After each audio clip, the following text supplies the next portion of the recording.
Sesudah Musa hamba Tuhan itu mati, berfirmanlah Tuhan kepada Yosua bin Nun, abdi Musa itu, demikian, hambaku Musa telah mati. Sebab itu bersiaplah sekarang. Seberangilah sungai Yordan ini, engkau dan seluruh bangsa ini, menuju negeri yang akan kuberikan kepada mereka, kepada orang Israel itu. Setiap tempat yang akan diinjak oleh telapak kakimu kuberikan kepada kamu, seperti yang telah kujanjikan kepada Musa, dari padang gurun dan gunung Libanon yang sebelah sana itu, sampai ke sungai besar, yakni sungai Efrat, seluruh tanah orang Het, sampai ke laut besar di sebelah matahari terbenam.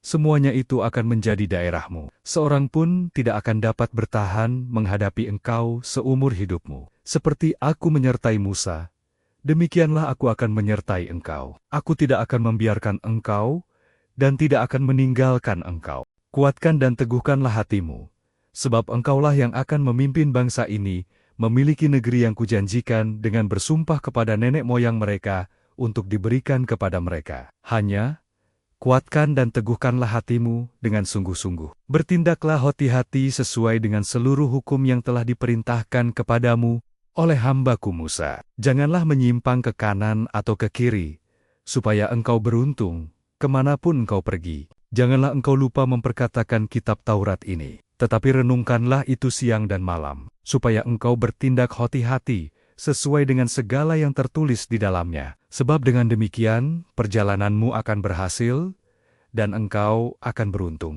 Bukankah telah kuperintahkan kepadamu?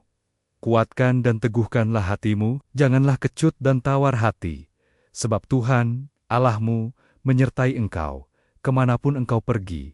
Lalu Yosua memberi perintah kepada penggater-penggater pasukan bangsa itu, katanya, jalanilah seluruh perkemahan, dan perintahkanlah kepada bangsa itu, demikian, sediakanlah bekalmu, sebab dalam 3 hari kamu akan menyeberangi sungai Yordan ini, untuk pergi menduduki negeri yang akan diberikan Tuhan Allahmu kepadamu untuk diduduki, kepada orang Ruben, kepada orang Gad, dan kepada suku Manasya yang setengah itu, berkatalah Yosua, demikian.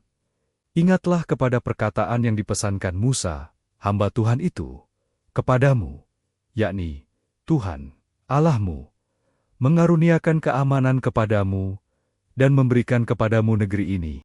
Perempuan-perempuan dan anak-anak di antara kamu dan ternakmu, boleh tinggal di negeri yang diberikan Musa kepadamu, di seberang sungai Yordan.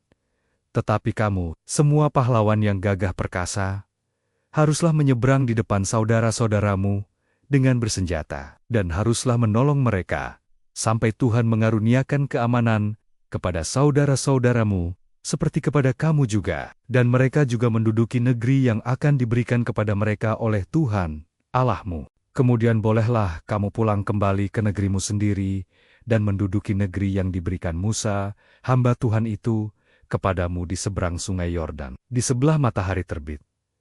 Lalu mereka menjawab Yosua, katanya, segala yang kau perintahkan kepada kami, akan kami lakukan, dan kemanapun kami akan kau suruh, kami akan pergi. Sama seperti kami mendengarkan perintah Musa, demikianlah kami akan mendengarkan perintahmu. Hanya Tuhan, Allahmu, kiranya menyertai engkau, seperti Ia menyertai Musa. Setiap orang yang menentang perintahmu, dan tidak mendengarkan perkataanmu, apapun yang kau perintahkan kepadanya, dia akan dihukum mati.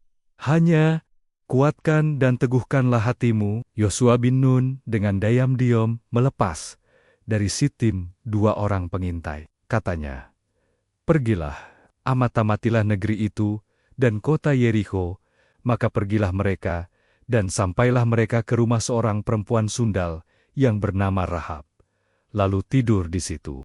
Kemudian diberitahukanlah kepada Raja Yeriko, demikian, tadi malam ada orang datang kemari, dari orang Israel, untuk menyelidik negeri ini.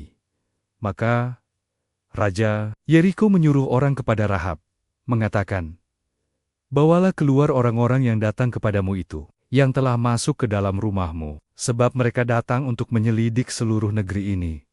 Tetapi perempuan itu telah membawa dan menyembunyikan kedua orang itu. Berkatalah ia, memang, orang-orang itu telah datang kepadaku, tetapi aku tidak tahu dari mana mereka. Dan ketika pintu gerbang hendak ditutup menjelang malam, maka keluarlah orang-orang itu. Aku tidak tahu kemana orang-orang itu pergi. Segeralah kejar mereka. Tentulah kamu dapat menyusul mereka. Tetapi perempuan itu telah menyuruh keduanya naik ke sotoh rumah dan menyembunyikan mereka di bawah timbunan batang rami yang ditebarkan di atas sotoh itu. Maka pergilah orang-orang itu, mengejar mereka ke arah sungai Yordan, ke tempot-tempot penyeberangan, dan ditutuplah pintu gerbang, segera sesudah penggejar-penggejar itu keluar. Tetapi sebelum kedua orang itu tidur, naiklah perempuan itu mendapatkan mereka di atas sotoh, dan berkata kepada orang-orang itu, "Aku tahu bahwa Tuhan telah memberikan negeri ini kepada kamu, dan bahwa kengerian terhadap kamu telah menghinggapi kami, dan segala penduduk negeri ini gemetar menghadapi kamu. Sebab kami mendengar bahwa Tuhan telah mengeringkan air laut Teberau di depan kamu, ketika kamu berjalan keluar dari Mesir. Dan apa yang kamu lakukan kepada kedua raja orang Amori yang di seberang sungai Yordan itu, yakni kepada Sihan dan Oge, yang telah kamu tumpas. Ketika kami mendengar itu, tawarlah hati kami, dan jatuhlah semangat setiap orang menghadapi kamu. Sebab Tuhan, Allahmu, ialah Allah di langit, di atas, dan di bumi di bawah. Maka sekarang, bersumpahlah kiranya, demi Tuhan, bahwa karena aku telah berlaku ramah terhadapmu, kamu juga akan berlaku ramah terhadap kaum keluargaku. Dan berikanlah kepadaku suatu tanda yang dapat dipercaya, bahwa kamu akan membiarkan hidup ayah dan ibuku, saudara-saudaraku yang laki-laki dan yang perempuan, dan semua orang-orang mereka, dan bahwa kamu akan menyelamatkan nyawa kami dari maut." Lalu jawab kedua orang itu kepadanya, "Nyawa kamilah jaminan bagi kamu, asal jangan kau kabarkan perkara kami ini. Apabila Tuhan nanti memberikan negeri ini kepada kami, maka kami akan menunjukkan terima kasih dan setia kami kepadamu." Kemudian perempuan itu menurunkan mereka dengan tali melalui jendela, sebab rumahnya itu letaknya pada tembok kota. Jadi, pada tembok itulah ia diam. Berkatalah ia kepada mereka, "Pergilah ke pegunungan, supaya penggijer-penggijer itu jangan menemui kamu. Dan bersembunyilah di sana 3 hari lamanya, sampai penggijer-penggijer itu pulang. Kemudian bolehlah kamu melanjutkan perjalananmu." Kedua orang itu berkata kepadanya, "Kami akan bebas dari sumpah kami ini kepadamu, yang telah kau suruh kami ikrarkan. Sesungguhnya, apabila kami memasuki negeri ini, haruslah tali dari benang kirmizi ini kau ikatkan pada jendela tempat engkau menurunkan kami, dan ayahmu, serta ibumu, saudara-saudaramu, serta seluruh kaum keluargamu, kau kumpulkan di rumahmu. Setiap orang yang keluar nanti dari pintu rumahmu, harus sendiri menanggung akibatnya, kalau darahnya tertumpah, dan kami tidak bersalah. Tetapi siapapun juga yang ada di dalam rumahmu, jika ada orang yang menciderainya, kamilah yang menanggung akibat pertumpahan darahnya. Tetapi jika engkau mengabarkan perkara kami ini, maka bebaslah kami dari sumpah kepadamu itu, yang telah kau suruh kami ikrarkan." Perempuan itu pun berkata, "Seperti yang telah kamu katakan, demikianlah akan terjadi." Sesudah itu dilepasnyalah orang-orang itu pergi, maka berangkatlah mereka. Kemudian perempuan itu mengikatkan tali kirmizi itu pada jendela. Mereka pun pergilah dan tiba di pegunungan. Mereka tinggal di sana 3 hari lamanya, sampai penggeger-penggeger itu pulang. Pengejar-pengejar itu telah mencari di mana-mana sepanjang jalan tanpa menemukan mereka. Maka pulanglah kedua orang itu. Mereka turun dari pegunungan, lalu menyeberang, dan sampai kepada Yosua bin Nun. Kemudian mereka ceritakan segala pengalaman mereka. Kata mereka kepada Yosua, "Tuhan telah menyerahkan seluruh negeri ini ke dalam tangan kita. Bahkan seluruh penduduk negeri itu gemetar menghadapi kita."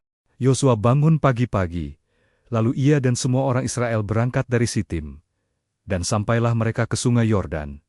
Maka bermalamlah mereka di sana sebelum menyeberang. Setelah lewat 3 hari, para pengatur pasukan menjalani seluruh perkemahan dan memberi perintah kepada bangsa itu. Katanya, "Segera sesudah kamu melihat tabut perjanjian Tuhan, Allahmu, yang diangkat para imam, yang memang suku Lewi, maka kamu harus juga berangkat dari tempatmu dan mengikutinya.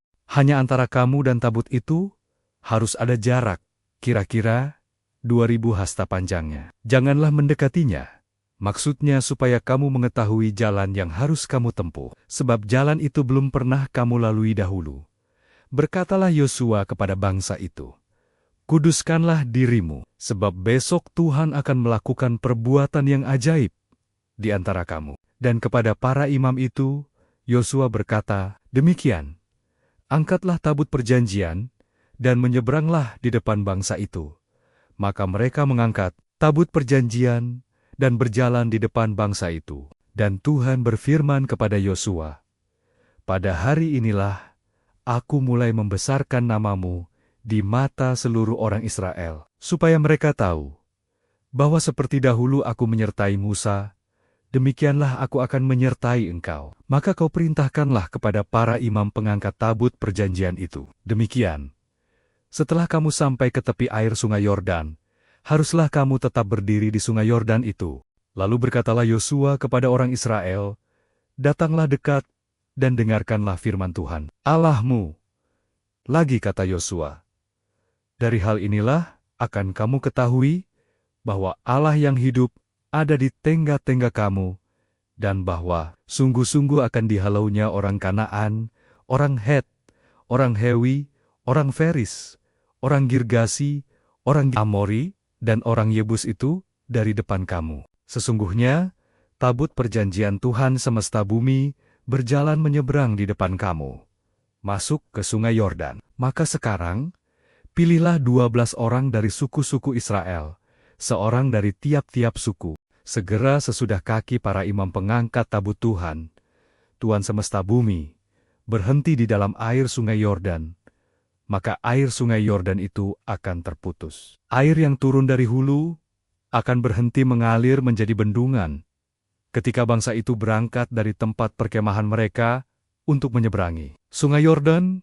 Para imam pengangkat tabut perjanjian itu berjalan di depan bangsa itu. Segera sesudah para pengangkat tabut itu sampai ke sungai Yordan, dan para imam pengangkat tabut itu mencelupkan kakinya ke dalam air di tepi sungai itu, sungai Yordan itu, sebak sampai meluap sepanjang tepinya selama musim menuai, maka berhentilah air itu mengalir. Air yang turun dari hulu melonjak menjadi bendungan, jauh sekali, di dekat Adam, kota yang terletak di sebelah Sartan. Sedang air yang turun ke Laut Araba itu, yakni Laut Asin, terputus sama sekali. Lalu menyeberanglah bangsa itu di tentangan Yeriko. Tetapi para imam pengangkat tabut perjanjian Tuhan itu tetap berdiri di tanah yang kering, di tengah-tengah sungai Yordan, sedang seluruh bangsa Israel menyeberang di tanah yang kering, sampai seluruh bangsa itu selesai menyeberangi sungai Yordan.